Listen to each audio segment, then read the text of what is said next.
Today I want to show you how we make our pepper jelly. Now we grow a lot of different varieties of peppers in our gardens, and this is just one of the things we do to preserve the peppers. The first thing you want to do is take your peppers and remove the stems and the seeds and wash the peppers. And we like to keep the hot peppers and the sweet peppers separate so we can use a specific ratio when we make our pepper jelly. The ratio we use is a 3:2 sweet to hot pepper ratio.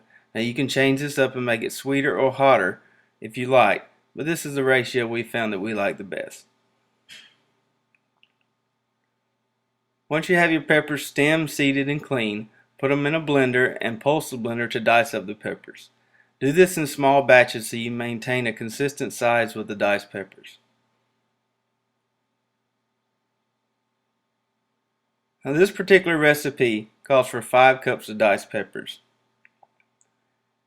It's a good idea to stick with 5 cups and not try to double the recipe because the chemistry doesn't work out for some reason or another and the consistency of the pepper jelly is off. So stick with 5 cups. We use 3 cups of green, 2 cups of jalapeno, and this makes about 6 to 7 8-ounce jelly jars full. Now the other ingredients you need are 2 cups of sugar, 1 1/4 cups of apple cider vinegar, 3 tablespoons of no sugar needed pectin, and 1 cup of honey. Now it's very important to be exact with these measurements to make sure your pepper jelly turns out with the right consistency.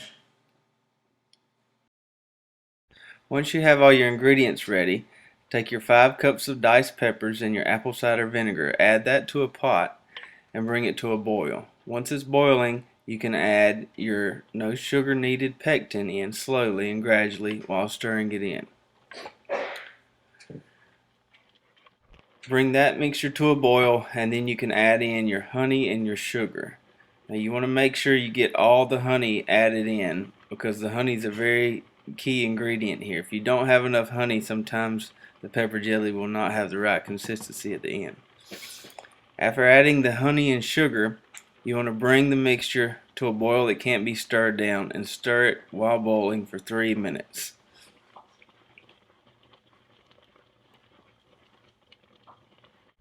While you're cooking the pepper jelly, it's a good idea to have your jars in a bath of hot water so you can sterilize them. We usually put the jars in there for about 10 minutes and then pull them out and let them dry on a towel for a minute or two. We like to keep the jars relatively warm until we put the pepper jelly in the jars. Now the lids, we only put those in there about a minute or two because we don't want to mess up the seal on those by boiling them too long.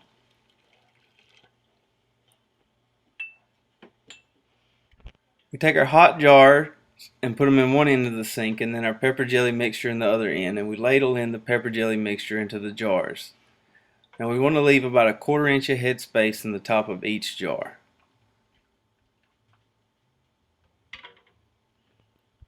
Once the jars are full, we take our lids and screw those on tight to the jars.